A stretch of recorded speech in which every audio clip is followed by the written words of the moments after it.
Okay, so what you see here is half of all the gray parts of the Unicorn Gundam, which pretty much covers the internal frame and of course some of the weaponry parts and of course the parts that goes onto the sled, so the shuttle sled.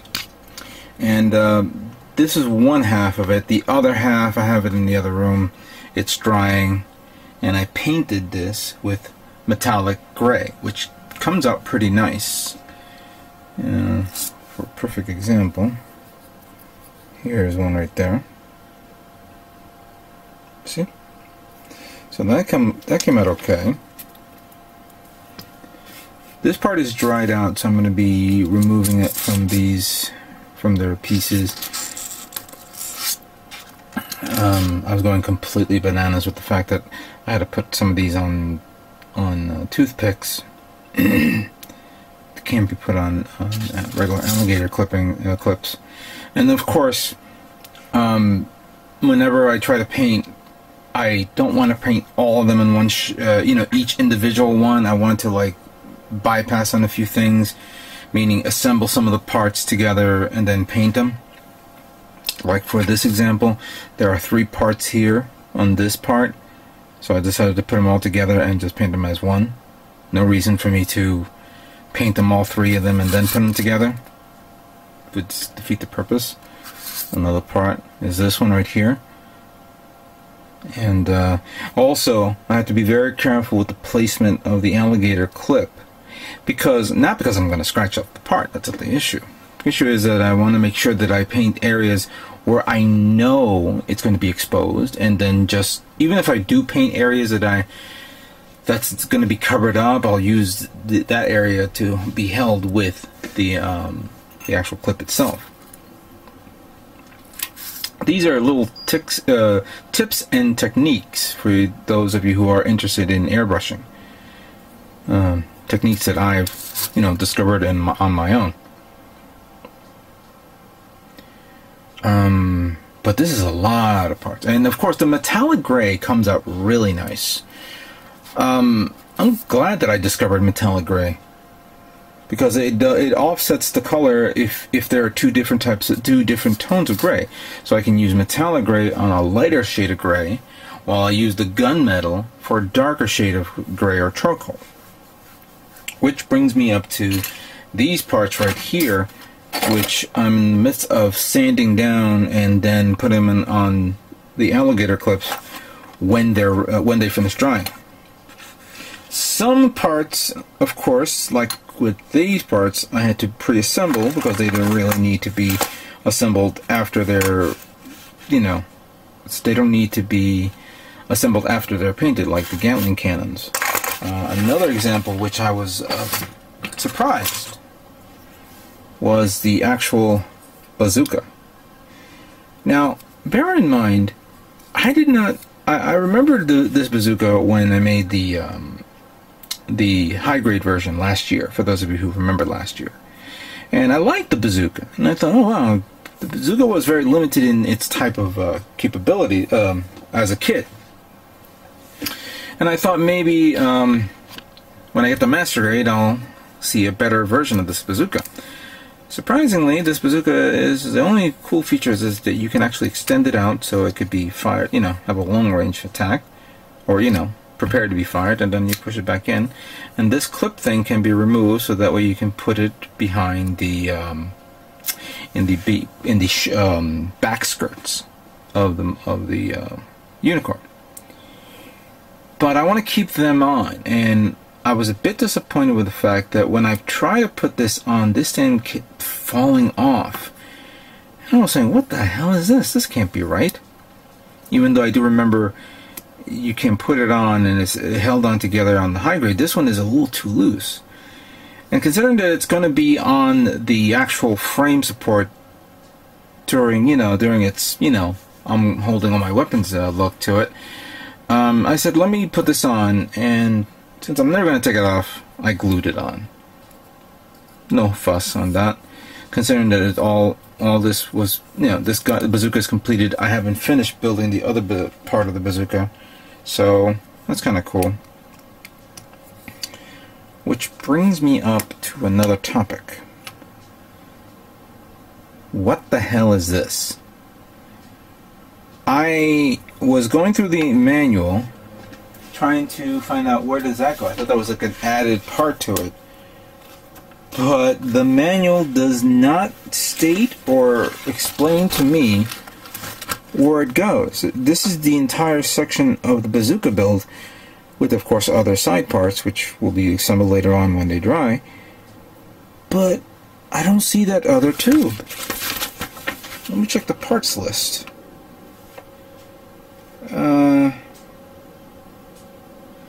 Okay, so this was a two-piece bazooka part that came from WB and whatever the number is. So that one's fine. I understand that. The other tube, oh, I see it. It dictates that it shouldn't be used. Oh, I see. So this was oh, I get it. This was a tube that was probably used from the previous bazooka build. Alright, so now I understand. So, okay, correct. Slowly corrected.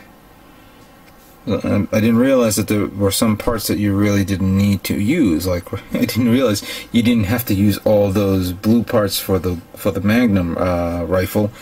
There are some parts here that you won't be using.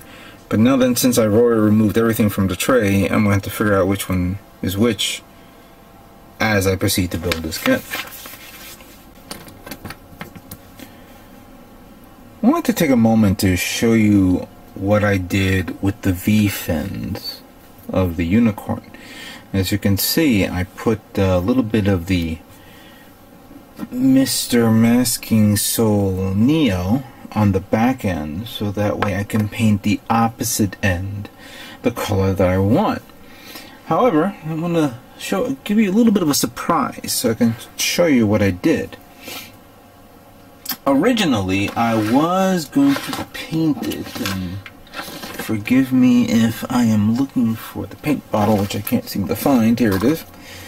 I was going to paint it flat yellow, since it is yellow. Then, out of curiosity, I thought maybe I should do this. Give me a second.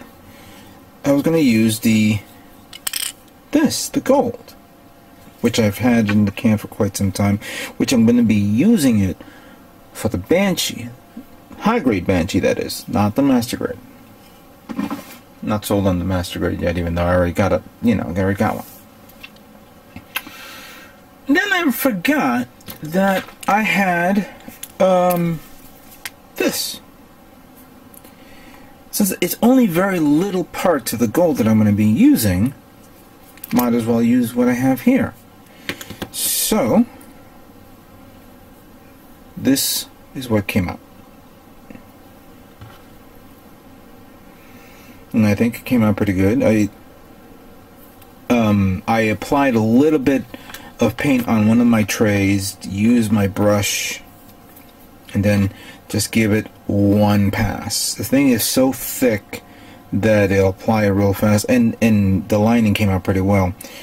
I'm going to attempt, and I'm a bit nervous here.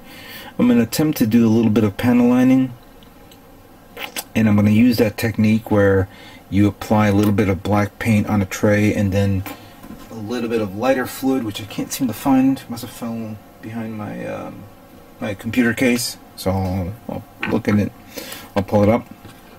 But there it is, and of course, using the Mr. Soul Neo, I can see if I can peel this off.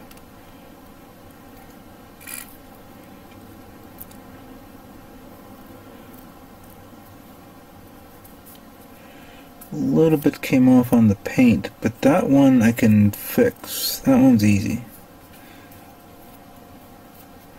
I'll use a toothpick to remove the excess, and then I'll give it a touch up with the painter's markers painter painter's marker, excuse me, to give it its color back. Yeah. So that came out really nice. So that is one of many parts that I've fortunately has completed. Another part that I have completed painting, of course, is the gunmetal for all the remaining parts, especially this part here. This came out really nice. Look at that. Which now I would like to try this.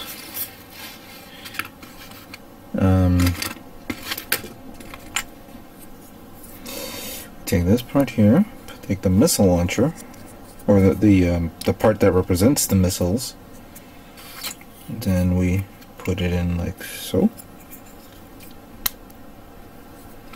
There you have it.